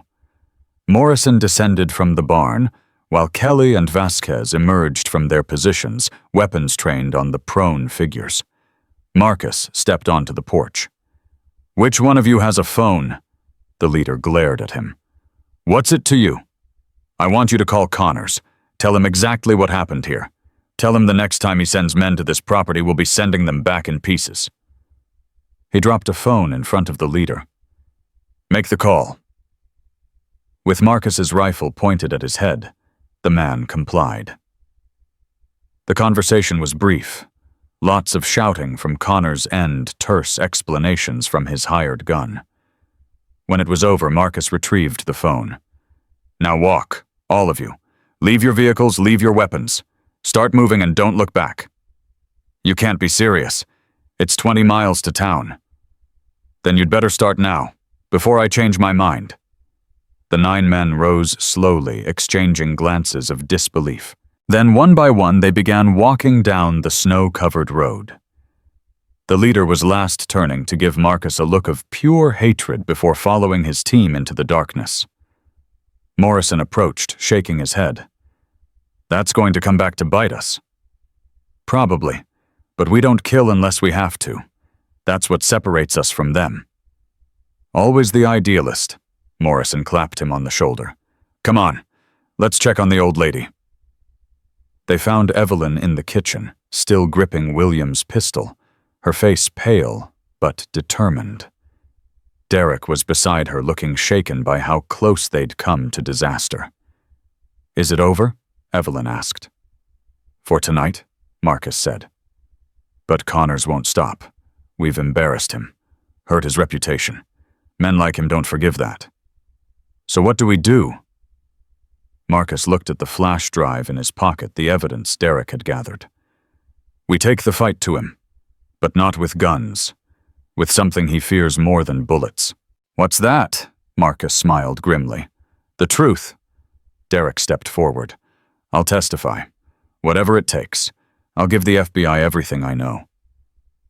You understand what that means, protection programs. New identity. You might never see your grandmother again. Derek looked at Evelyn, his eyes glistening. Better to lose her knowing I did the right thing than keep her while becoming everything I hate. Evelyn reached out, touching his face gently. That's the grandson I remember. The one who used to catch fireflies and bring them to my room because he thought they'd help me sleep. Grandma, I'm proud of you, Derek, for finding your way back. The words broke something in the young man. He embraced his grandmother carefully, tears streaming down his face, while she held him with the strength of a woman who had spent a lifetime waiting for exactly this moment. Marcus watched them, feeling something shift in his own chest. This was why Reed had sent him here. Not just to protect a property, or an old woman, but to witness what forgiveness looked like when it finally arrived. Morrison appeared at his shoulder. We should set up a rotation for the rest of the night. Connors might try something stupid. Agreed. But I don't think he will. He's a businessman at heart. Tonight showed him that violence won't work here. He'll try something else. What's your play? Marcus looked at the flash drive again. Tomorrow, we drive to Billings. Find a federal prosecutor who isn't in Connors' pocket. Hand over the evidence and let the system do what it's supposed to do. And if the system fails, then we come back here and finish this ourselves. Morrison nodded slowly. I'll stay. Kelly and Vasquez too, until this is resolved. You don't have to. Reed saved my life in Fallujah, pulled me out of a burning building while insurgents shot at us from 3 directions. I owed him a debt I could never repay. Morrison's voice roughened. This is as close as I'll ever get. Marcus gripped his friend's arm. Thank you. The night passed slowly but peacefully. By dawn, the tension had begun to ease. Evelyn made breakfast for everyone, eggs, bacon, fresh bread, and for a few hours the farmhouse felt like what it had always been meant to be. A home, a place of warmth and laughter and family gathered together. Derek helped his grandmother with the dishes, their conversation soft and healing. Morrison and his team checked their equipment, prepared for whatever came next. Shadow lay by the fire, finally relaxed, his amber eyes peaceful, and Marcus stood on the porch, watching the sun rise over the Montana mountains, thinking about the man who had sent him here. Reed had carried guilt for 50 years. He'd run from it, hidden from it, tried to bury it under a lifetime of service. But in the end, he'd found a way to make things right. Maybe that was all any of them could hope for. Not perfection, but persistence. Not avoiding mistakes, but having the courage to fix them. The door opened behind him. Evelyn appeared wrapped in her shawl, holding 2 cups of coffee. You're thinking about Thomas, she said. How can you tell? You get the same look he used to get, like you're having a conversation with someone who isn't there. Marcus accepted the coffee, its warmth spreading through his cold hands. He was a good man, despite everything. He was a broken man who tried to do good things. There's a difference. Evelyn sipped her coffee slowly. But I've learned that broken things can still be beautiful. Sometimes more beautiful than the things that were never damaged at all. They stood in comfortable silence, watching the light strengthen over the mountains. Somewhere in the distance, a bird called out the first herald of spring. Thank you, Evelyn said finally, for everything you've done. Thank Reed. He's the one who sent me. I am thanking him. Through you. She reached out, her thin hand covering his. You're the answer to 50 years of prayers, Marcus Cole, whether you believe that or not. Marcus didn't know what he believed anymore. But standing here in the golden light of a Montana morning with an old woman's hand on his, and a dog at his feet, and a battle won behind him, he felt something he hadn't felt in years. Hope. And the quiet, persistent belief that maybe, just maybe, he had finally found his way home. The drive to Billings took longer than expected. A fresh layer of ice had coated the mountain roads overnight, forcing Marcus to navigate carefully, despite the urgency burning in his chest. Derek sat in the passenger seat, clutching the flash drive like it was the only thing keeping him tethered to the earth. Morrison followed in a separate vehicle, with Kelly and Vasquez. Evelyn had stayed behind with Shadow, protected, but restless. She had wanted to come to face Connors herself, but Marcus had refused. This isn't your fight anymore, he had told her. It's ours now. She had looked at him with those fierce blue eyes, the ones that had survived a war and a lifetime of loss. It's always been my fight. Don't forget that. He hadn't forgotten. But keeping her safe was more important than honoring her pride. Derek broke the silence as they descended from the mountains into the valley. What if they don't believe me? They'll believe the evidence. What if Connors has people at the federal level too? He's connected. More connected than you realize. Marcus kept his eyes on the road. Then we find people he hasn't bought. They exist. They always exist. How can you be so sure? Because I've spent my life finding good people in bad places. They're rarer than they should be, but they're there. Derek was quiet for a moment. Then, You really believe that I have to? Otherwise, none of this means anything. They reached Billings by mid-afternoon. The city felt jarring after the isolation of the mountains' traffic noise, the constant motion of people going about their lives. Marcus navigated to the federal building, a concrete structure that radiated institutional authority. Morrison pulled up beside them. You want us to come in? Stay here. Watch the entrances. If anything looks wrong, you know what to do. Marcus and Derek entered the building together. Security checks metal detectors, suspicious looks from guards who sensed something unusual about these two men. But their IDs cleared, and they were directed to the third floor. Assistant Special Agent Catherine Wells met them in a sterile conference room. She was in her 50s with sharp features, and the kind of eyes that had seen too much corruption to be surprised by anything. Her handshake was firm, businesslike. Mr. Cole. Mr. Hartwell, I've read your initial statement. You're making serious allegations against Raymond Connors. They're not allegations, Marcus said. They're facts, and we have evidence to prove them. Derek placed the flash drive on the table. Everything is on here. Financial records, communications, evidence of bribery and fraud, and documentation of threats against my grandmother. Wells studied them both carefully. You understand that if this evidence doesn't hold up, you could be facing charges of your own, filing false claims against a prominent businessman. It will hold up, Derek interrupted. I was in Sid's organization. I saw what he did. I helped him do it. His voice cracked slightly. I'm not proud of that, but I'm trying to make it right. Wells picked up the flash drive, turning it over in her fingers. Why now? Why come forward after all this time? Because he's going to kill my grandmother.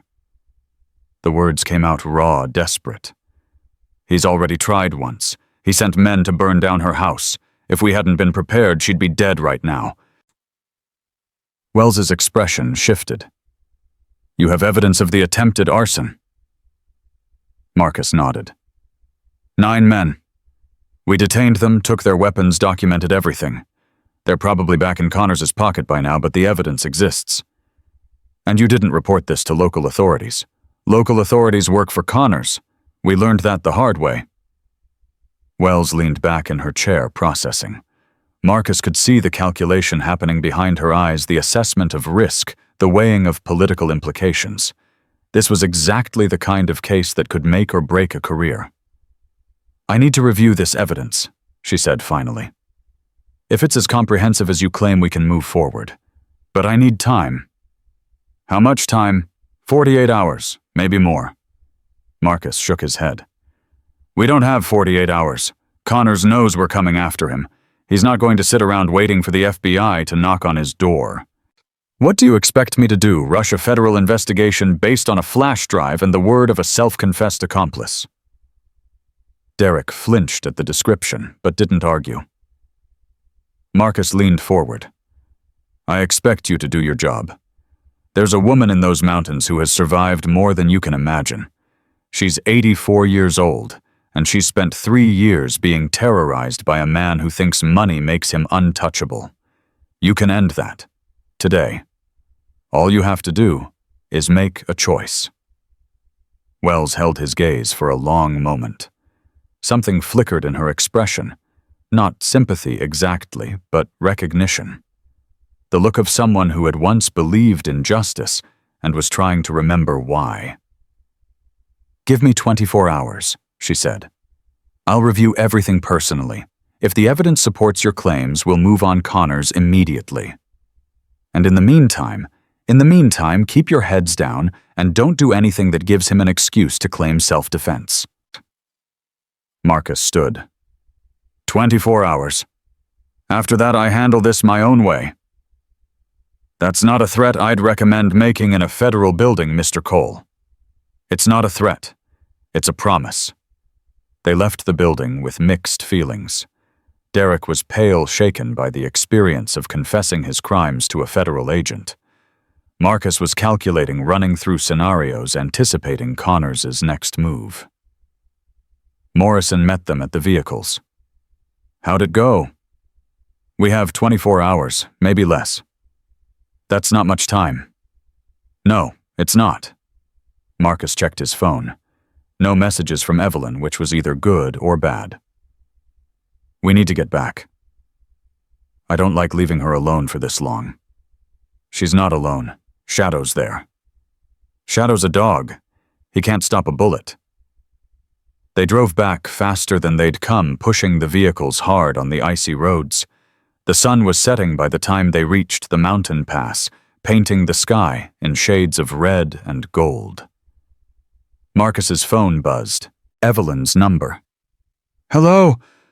Her voice came through shaky, breathless. Marcus? They're here. His blood went cold. Who's there? Connors. He came himself this time. He's on the porch. He says he wants to talk. Don't open the door. Don't let him in. We're 20 minutes out. He says if I don't open it, his men will open it for him. A pause. Then her voice steadied. But I've still got William's gun, and I've still got Shadow. We'll be fine. Evelyn, just get here, Marcus, quickly. The line went dead. Marcus floored the accelerator. The truck fishtailed on ice, recovered, surged forward. Behind him, Morrison kept pace, pushing his own vehicle to the limit. What's happening? Derek demanded. Connors went to the farmhouse. He's there now. Derek's face went white. Oh, God. This is my fault. He knew I'd betrayed him. He knew. Save it. Guilt doesn't help her. Action does. The 20 minutes stretched into an eternity. Every second felt like a countdown to disaster. Marcus's mind raced through possibilities, how many men Connors had brought, what his endgame was, whether Evelyn could hold out long enough. They rounded the final curve and saw the farmhouse. 3 vehicles in the yard, men positioned around the perimeter, and on the porch, illuminated by the glow from inside, 2 figures facing each other.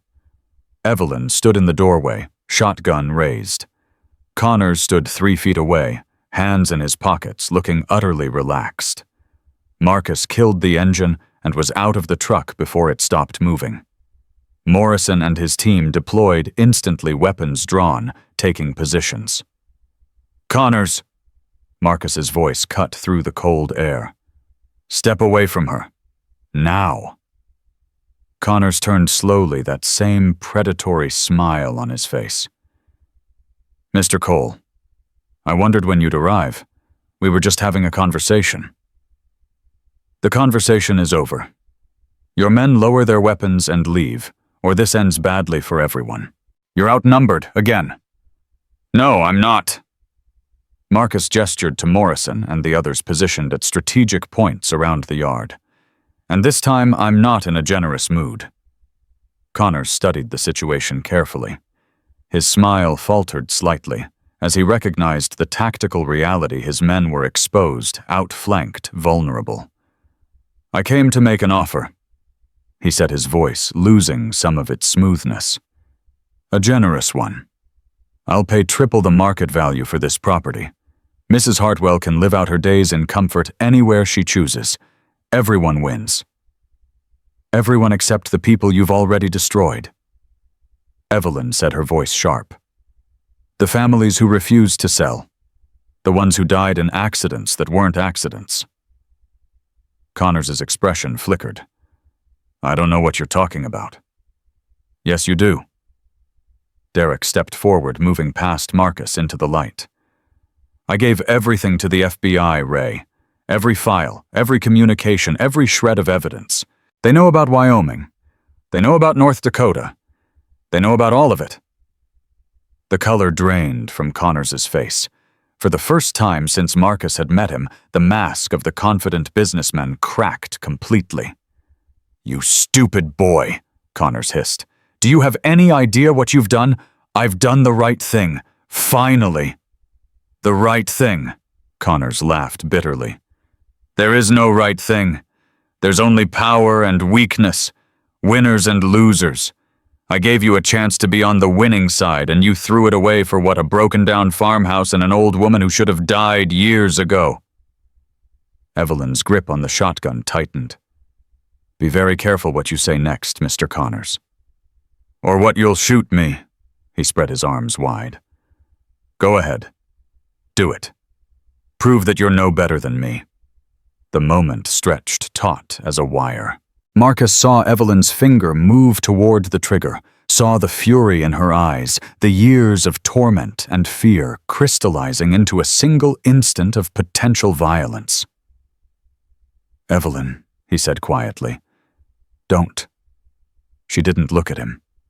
Her gaze stayed locked on Connors. He deserves it. Maybe, but you don't deserve what it would do to you. The words hung in the air. Slowly, almost imperceptibly, Evelyn's grip on the shotgun relaxed. You're right, she said finally. I've spent too long letting this man control my life. I'm not going to let him control my conscience, too. She lowered the weapon. Connors sneered. Weakness. That's all any of you have. Weakness dressed up as morality. You're wrong, Marcus said. The strongest thing a person can do is choose mercy when they have every right to choose revenge. Sirens split the night air. Everyone froze. Blue lights appeared on the road below, moving fast. Not local police, the vehicles were marked FBI. Agent Wells stepped out of the lead car, flanked by a team of federal agents. Raymond Connors, you're under arrest for fraud, conspiracy, and suspected involvement in multiple homicides. Do not move. Connors's face went through a rapid sequence of emotions: shock, denial, fury, and finally something that looked almost like relief. The kind of relief that comes when a long-running game finally ends. His men dropped their weapons without resistance. They were hired guns, not true believers, and hired guns knew when a fight was lost. As agents approached with handcuffs, Connors turned one last time to look at Marcus. This isn't over. I have lawyers, connections, money that makes your entire life look like pocket change. Maybe, Marcus replied. But tonight you're sleeping in a cell, and tomorrow you'll wake up knowing that everything you built is crumbling.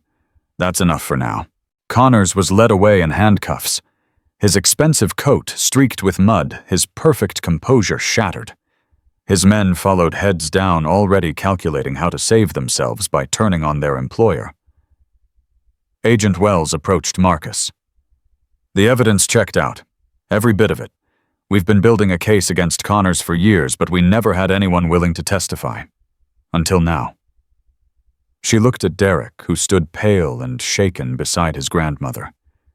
You'll need to come in tomorrow. Formal statements, depositions. It's going to be a long process. Derek nodded. I'll do whatever it takes. Good. Wells turned back to Marcus. You were right about one thing, Mr. Cole. Good people do exist in bad places. Sometimes they just need someone to remind them why they started doing this job in the first place. She returned to her vehicle. The convoy of FBI cars began the slow process of departure, taking Connors and his men away from the farmhouse forever. When the last set of taillights disappeared down the mountain road, silence settled over the property. The kind of silence that comes after a storm, heavy and full, pregnant with the possibility of new beginnings. Evelyn lowered herself onto the porch steps, suddenly looking every one of her 84 years. Shadow moved to her side, pressing against her leg. It's over, she whispered. After 3 years, it's actually over. Derek knelt beside her. Grandma, I'm so sorry. For everything. For the fear I caused you. For the danger.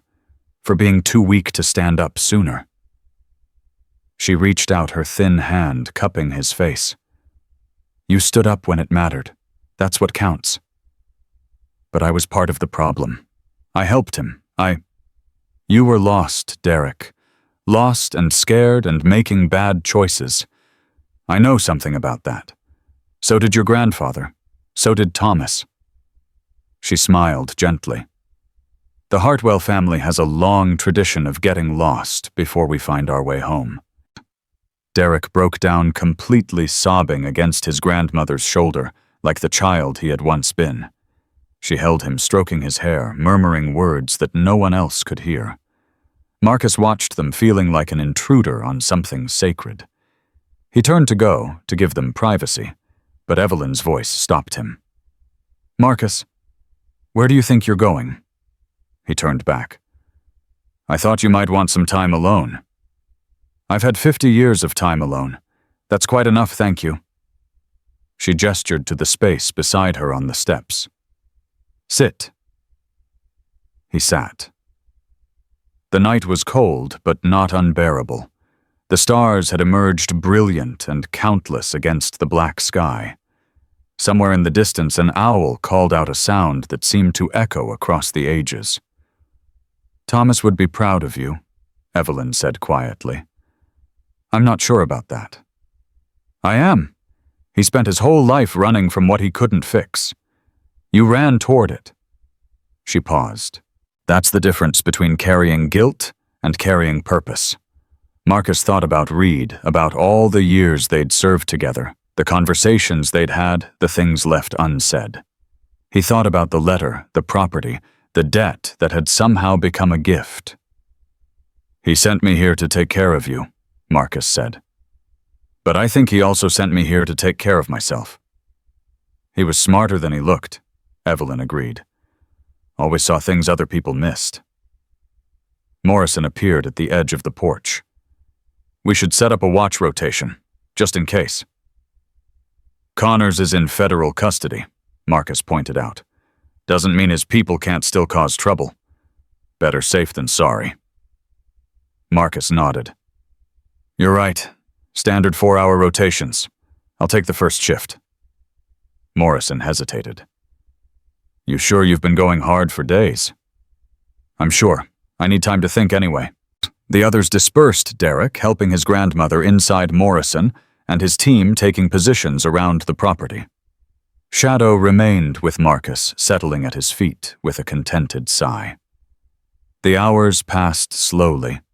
Marcus watched the tree line, listened to the wind, let his thoughts wander through the events of the past few days. So much had changed in such a short time. He had arrived here expecting to find an empty house and a simple inheritance. Instead, he had found a war of family and something that felt dangerously like purpose. Around 3 a.m., the door opened behind him. Evelyn appeared wrapped in her shawl, carrying 2 cups of coffee. "You should be sleeping," Marcus said. "So should you." She handed him a cup and lowered herself into the chair beside him. But some nights sleep is overrated. They sat in comfortable silence, drinking coffee, watching the stars wheel slowly overhead. "What happens now?" Marcus asked finally. "What do you mean? Connors is gone. The threat is over. Derek will testify, the FBI will handle the rest. What happens to you? To this place?" Evelyn was quiet for a long moment. When she spoke, her voice was thoughtful. "I've been asking myself that same question. For 3 years, fighting Connors was my purpose. Now that he's gone..." She trailed off. "You need a new purpose." "I suppose I do." She looked at him sideways. "What about you? What's your purpose now?" Marcus didn't have an answer. The Navy was behind him. His marriage was over. His team had their own lives. For so long, purpose had been handed to him, missions, orders, objectives. Without those structures, he felt adrift. "I don't know," he admitted. "Then maybe we can figure it out together." Evelyn's voice was gentle, but firm. "This house has more rooms than one old woman needs, and it seems to me that a man who knows how to protect things might be useful to have around." Marcus looked at her, surprised. "You're asking me to stay?" "I'm asking you to consider it. Nothing permanent, nothing binding. Just time. Time to breathe. Time to heal. Time to figure out what comes next. She smiled slightly. Thomas would have wanted that, and I've learned that sometimes the best way to honor the dead is to listen to what they wanted for the living. Shadow lifted his head, looking at Marcus with those steady amber eyes. The dog's tail thumped once against the porch floor. Even he thinks you should stay, Evelyn observed. Marcus laughed softly, a sound that surprised him. He couldn't remember the last time he had laughed. I'll think about it. That's all I ask. The night continued its slow march toward dawn. The stars began to fade, replaced by the first hints of gray on the eastern horizon. A new day was coming, the first day in 3 years, that Evelyn would face without fear. And maybe Marcus thought the first day in even longer that he would face with hope. As the sun broke over the mountains, painting the farmhouse in shades of gold, Marcus made a decision. Not a permanent one, he wasn't ready for permanent, but a beginning. A first step toward something that might in time become a home. Okay, he said quietly. Evelyn looked at him. Okay, what? I'll stay, for now. See how things go. Her smile was like the sunrise itself, warm, bright, full of promise. Good. Then let's start by making breakfast. You look like you haven't had a proper meal in years. She rose slowly, steadying herself on her cane. Marcus moved to help her, but she waved him off. I'm old, not helpless. You want to help feed that dog of yours. He's been staring at me like I owe him something. Marcus looked at Shadow, who was indeed watching them with expectant eyes. He knows when food is being discussed. Smart animal, smarter than most people I've known. They went inside together, leaving the porch to the morning light. Behind them, the road lay empty and peaceful. Ahead, the farmhouse waited, scarred by conflict, but standing strong, its windows glowing with the warmth of people who had finally found each other. The battle was won. The war was over. Now the healing could begin. A year passed faster than Marcus had expected. The seasons turned with the patient rhythm of a world that had seen countless storms and survived them all. Spring melted into summer, summer faded into autumn, and now winter had returned to the Montana mountains gentler, this time more forgiving. The farmhouse stood stronger than ever. Marcus had spent months repairing what time and neglect had worn away new shingles on the roof, reinforced beams in the barn, a generator that actually worked. But the changes went deeper than carpentry. The house itself seemed to breathe differently now, as if the walls had finally exhaled a tension they had been holding for decades. Evelyn sat by the fire, her hands wrapped around a cup of tea, watching Marcus stack wood near the hearth. Shadow lay at her feet, his muzzle almost entirely gray now, but his eyes still sharp and watchful. "You're going to hurt your back," she said. "Men half your age throw out their spines doing that." Marcus smiled. "I'll be fine. That's what my husband used to say, right before he couldn't get out of bed for 3 days. But her tone was affectionate teasing in a way that had become comfortable between them. The door opened, and Derek entered, stamping snow from his boots. He had filled out over the past year the hollow-eyed desperation replaced by something steadier. He carried bags of groceries, his cheeks flushed from the cold. "Road's getting icy again," he reported. "Might want to hold off on any trips to town for a few days." Evelyn nodded. "We're stocked up. Your grandfather always said the mountain teaches patience. Nothing to do but wait out what you can't control." Derek set the groceries on the counter and moved to help Marcus with the wood. The two men worked in comfortable silence, the kind that came from months of shared labor and slowly rebuilt trust. "Got a call from Agent Wells today," Derek said finally. Marcus straightened. And Connors took a plea deal. 25 years, no possibility of parole for at least 15.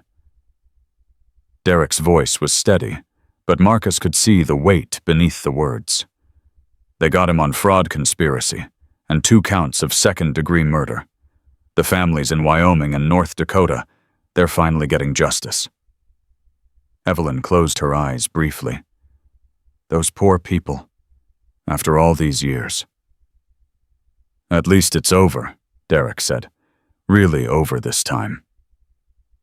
But Marcus heard something in his voice that suggested otherwise. What aren't you telling us? Derek hesitated. The prosecutor called after the plea was entered. She said my testimony was crucial. Without it, they might not have had enough for the murder charges. He paused.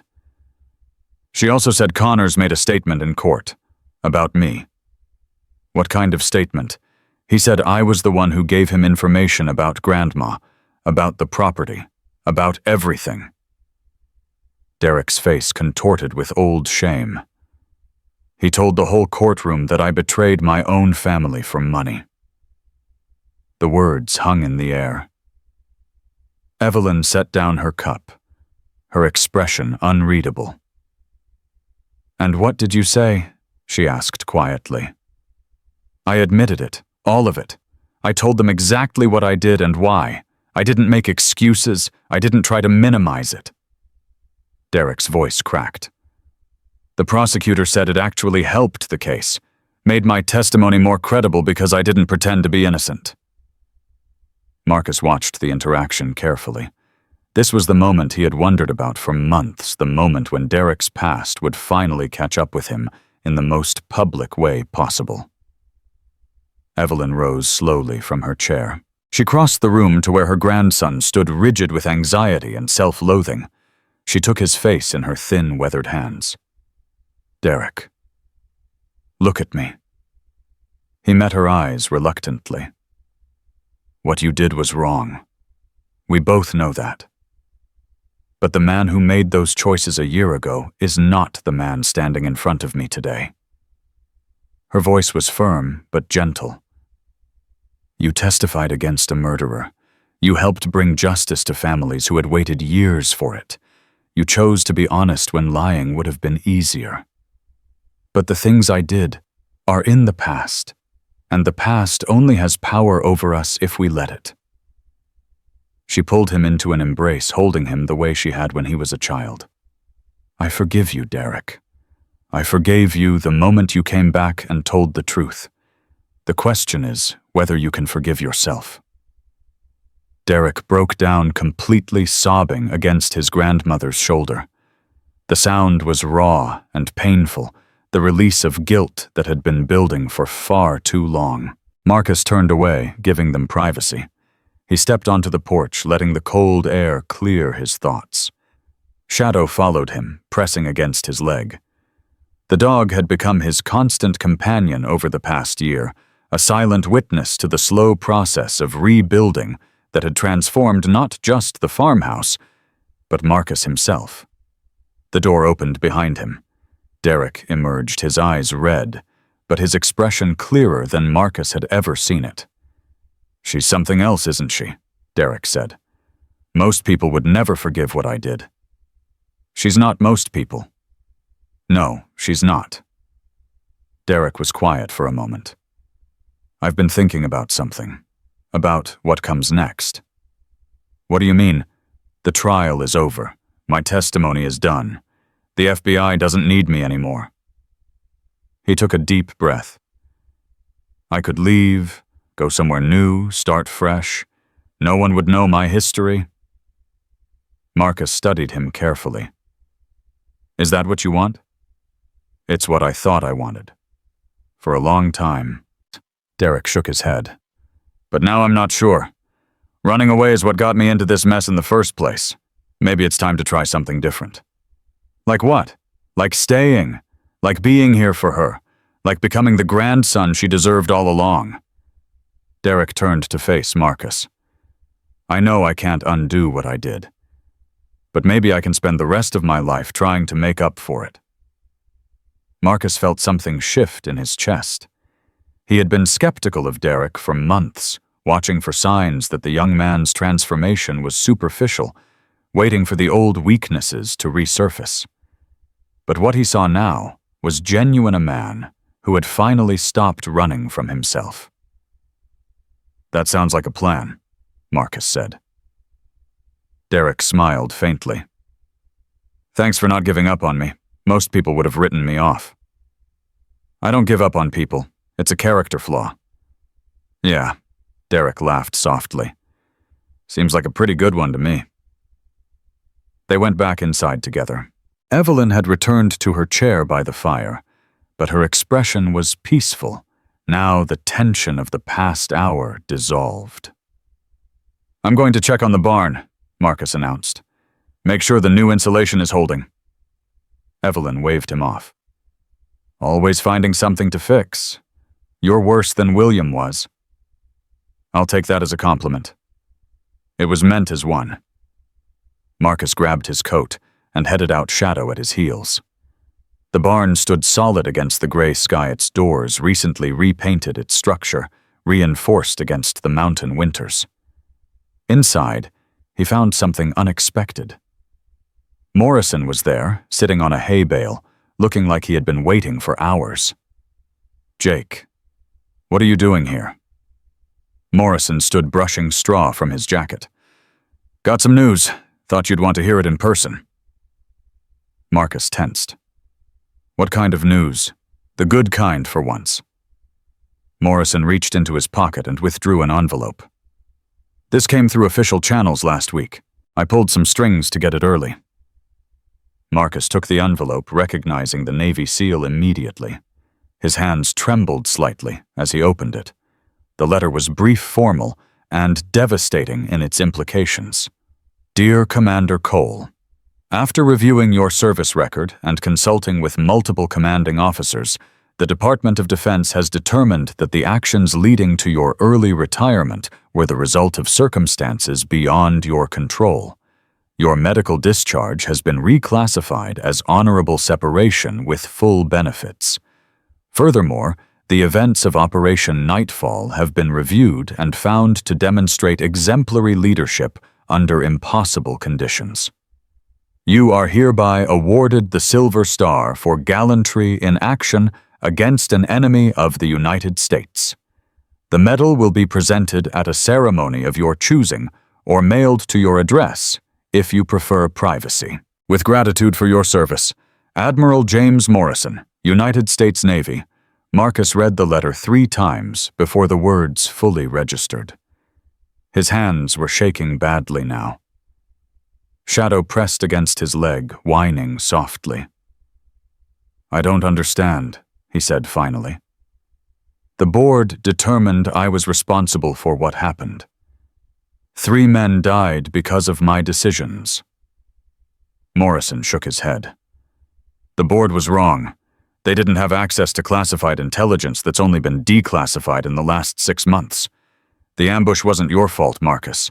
It was blown cover from the CIA side. Someone leaked your team's position before you even stepped off the helicopter." "What?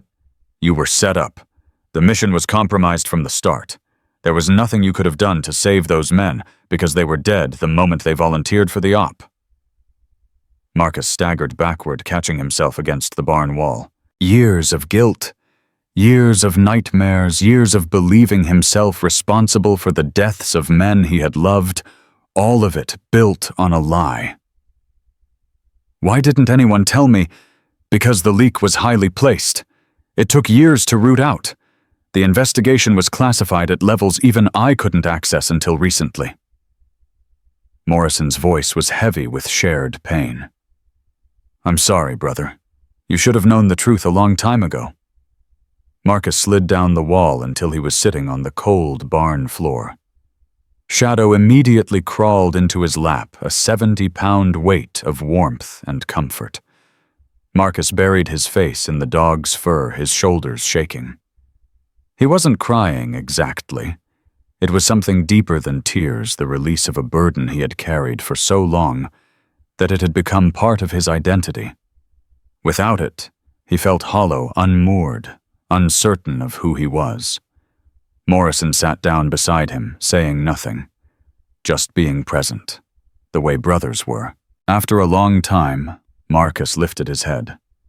A silver star. You deserve it. Hell, you deserved it 5 years ago. I don't know if I can accept it. Those men would want you to. Jackson, Peters, Ramirez, they were your brothers. They wouldn't want you carrying guilt for something that wasn't your fault. Morrison gripped his shoulder. Let it go, Marcus. It's time. The words echoed something Evelyn had said months ago, about how the past only has power over us if we let it. Maybe it really was time. Marcus rose slowly, steadying himself against the wall. I need to tell Evelyn. I figured you might. That's why I came in person instead of calling. They walked back to the farmhouse together. Evelyn and Derek were in the kitchen preparing dinner. The smell of roasting vegetables filled the air, warm and inviting. Evelyn looked up as Marcus entered. Her expression immediately shifted to concern. What's wrong? Marcus handed her the letter. She read it slowly, her lips moving slightly as she absorbed each word. When she finished, tears were streaming down her face. Oh, Marcus, she whispered. All this time. You've been carrying this all this time. I thought it was my fault. I thought I killed them. But you didn't. She rose and crossed to him, taking his hands in hers. You saved everyone you could, and now the truth has finally come to light. Derek had read the letter over his grandmother's shoulder. His face was pale. A silver star. That's the third highest military decoration. It doesn't matter, Marcus said. The medal isn't the point. Then what is... Marcus looked around the room at Evelyn, at Derek, at Morrison, at Shadow, at the farmhouse that had become his home, and the people who had become his family. The point is that I finally know the truth, and the truth is that I'm not the man I thought I was. He took a shaky breath. I'm someone who can stop punishing himself, someone who can finally move forward. Evelyn squeezed his hands.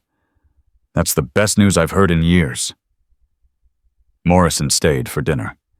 They ate together like a real family, sharing stories and laughter and the comfortable silences that came from genuine connection. The fire crackled. Shadow dozed beneath the table. The wind whispered against the windows. After the meal, Evelyn retreated to the back room and returned with something wrapped in cloth. She set it on the table with ceremonial care. I've been saving this, she said, waiting for the right moment. She unwrapped the cloth to reveal an old photograph in a silver frame. The image showed a young couple on their wedding day, William Hartwell in his army dress uniform, Evelyn radiant beside him. But there was something else in the frame tucked behind the photograph. Another picture more recent, taken just 6 months ago. It showed Marcus, Evelyn, Derek, and Shadow standing in front of the farmhouse. Morrison had taken it during one of his visits. They were all smiling, genuine smiles, the kind that came from somewhere real. I put them together, Evelyn explained. The old family and the new one. Because that's what we are now, a family. Maybe not by blood, but by something just as strong. Marcus stared at the photographs, his throat tight. Evelyn, I don't know what to say. Then don't say anything. Just accept it. She smiled, the same fierce light in her eyes that he had seen the first night they met. Thomas sent you here to take care of what he left behind. But I think you've done more than that. You've helped us become something new. Something better. Derek cleared his throat. I have something to add, if you'll let me. He reached into his pocket and withdrew a small box. Inside was a key, old brass, worn smooth by decades of handling. This was my grandfather's, Derek said. William Hartwell. He gave it to my mother before he left for Vietnam. She gave it to me before she died. I've carried it for 20 years. He held it out to Marcus. I want you to have it. Marcus stared at the key. Derek, I can't. Yes, you can. This key belongs to the person who protects this family.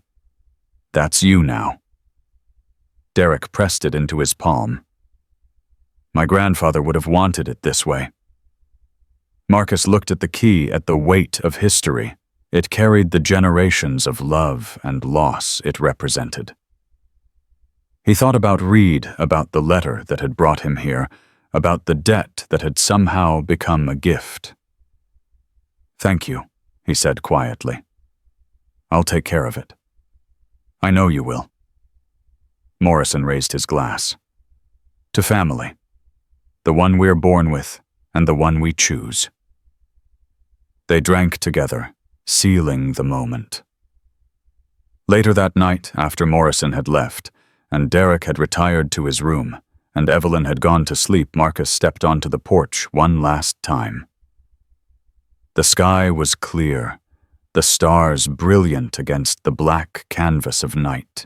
The porch light burned steady and warm, casting its glow across the snow-covered yard. Shadow sat beside him, breath misting in the cold air. The old dog leaned against Marcus's leg, his weight a familiar comfort. Marcus thought about all the paths that had led him here, the wars he had fought, the men he had lost, the years of running from guilt that wasn't even his to carry. And now this. A home, a family, a purpose that had nothing to do with combat or orders or mission objectives. You know what I've learned, boy, he said to Shadow. I've learned that the hardest thing in the world isn't fighting. It's staying. It's choosing to be present when everything inside you wants to run. Shadow's tail thumped once against the porch floor. But I'm done running. This is where I belong. This is where I'm going to stay.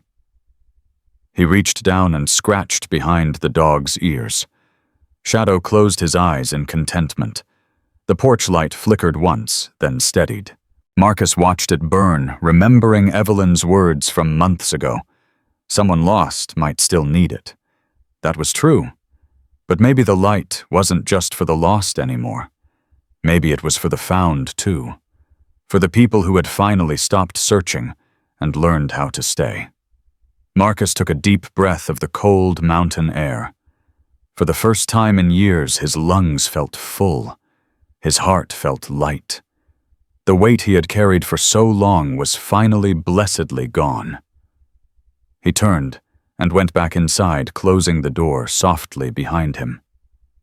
The farmhouse was warm and quiet, filled with the sounds of people sleeping peacefully. His people. His family. His home. Marcus Cole had spent his entire adult life defending his country. He had traveled to every corner of the world, seen things no one should ever have to see, and lost more than most people could imagine. But here, in a farmhouse in the Montana mountains, he had finally found what he had been searching for all along. Not adventure, not glory, not redemption, just peace, just belonging, just the simple, profound gift of being exactly where he was meant to be. He settled into the chair by the fire, Shadow curling at his feet. The flames danced low, casting warm shadows across the walls.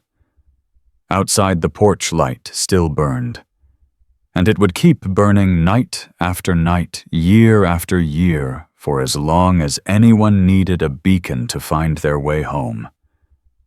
Because that's what family does. They keep the light on. They wait. They welcome you back no matter how lost you've been or how long you've been gone. And Marcus Cole, soldier, warrior, protector, had finally come home. In the end, this story isn't about war or revenge or the battles we fight against others. It's about the harder battle, the one we fight inside ourselves. It's about learning that forgiveness isn't weakness, that staying is braver than running, and that the truest kind of courage is choosing to love again after you've been broken. If you've ever felt lost, if you've ever carried guilt that wasn't yours to carry, if you've ever wondered whether there's still a place for you in this world, listen closely. There is a light burning somewhere waiting just for you. All you have to do is find the courage to walk toward it. Subscribe if this story touched your heart. Share it with someone who needs to hear that redemption is possible. And remember, no matter how dark the night gets, the porch light never goes out. Because home isn't a place. It's the people who refuse to give up on you. And those people are waiting right now for you to finally come back. Part 5. Louis viết 3000 to 3200. To liên kết, liên mạch với các phần trục trong câu chuyện pha hội thoại tạo thành một câu chuyện liền mạch khi ghép lại. Mỗi phần liền mạch với phần trước không giới thiệu lại câu chuyện ở đầu phần mới. Liên kết các phần của câu chuyện một cách liền mạch. Sử dụng câu chuyện tiếp giữa các phần. Duy trì chủ đề. Tránh ngắt quãng đột ngột, không sử dụng gạch đầu dòng hoặc tiêu đề phụ. Phong cách kể chuyện Mỹ Hoa Kỳ, giống văn giàu cảm xúc chân thực và gần gũi, không mô tả cảnh, tập trung vào hành động, cảm xúc và tâm lý nhân vật. Viết phần 5 đạt điểm 10 và bổ sung tiết tấu câu chuyện nhanh, sửa lỗi AI. Kể theo ngôi thứ 3, giữ độ kịch tính, không viết lan man. Kết thúc dùng câu khẳng định mạnh để khép lại câu chuyện rõ ràng, trọn vẹn. Lưu ý trả lời trong mục tin nhắn không nhảy sang mực document mới. 2-3 phút cần có mini climax và đặt 10-15 mini climax mỗi. Phần cú 10, rồi 2 phút có một twist lớn sâu sắc đàn sen, mini cliffhanger mạnh hơn. Tăng tính tự nhiên cho phản ứng của các nhân vật, thêm nhịp điệu, kịch tính thực tế và gần gũi. Mỗi 8-10 phút cần có móc giữ chân khán giả. Lưu ý không mô tả cảnh và chỉ cần viết nội dung và viết đúng lệnh nhé. Show more 16-53. Orchestrated dramatic narrative with emotional depth, pacing, and structural twists. The user wants me to rewrite Part 5 with specific requirements. 3,000 to 3,200 words. Seamless connection with previous parts. Mix dialogue to create a coherent story. No scene descriptions, focus on emotional action and character psychology. Third-person narration. Dramatic pacing. Strong closing statement. Mini climaxes every 2-3 minutes. 10 per part. Major twist every 10 to 12 minutes. Mini cliffhangers. Viewer retention hooks every 8 to 10 minutes. Natural character reactions. American storytelling style, emotional and authentic. No AI writing patterns. Don't introduce the next part at the end. Answer in the message section, not document. Let me write a compelling Part 5 that meets all these requirements.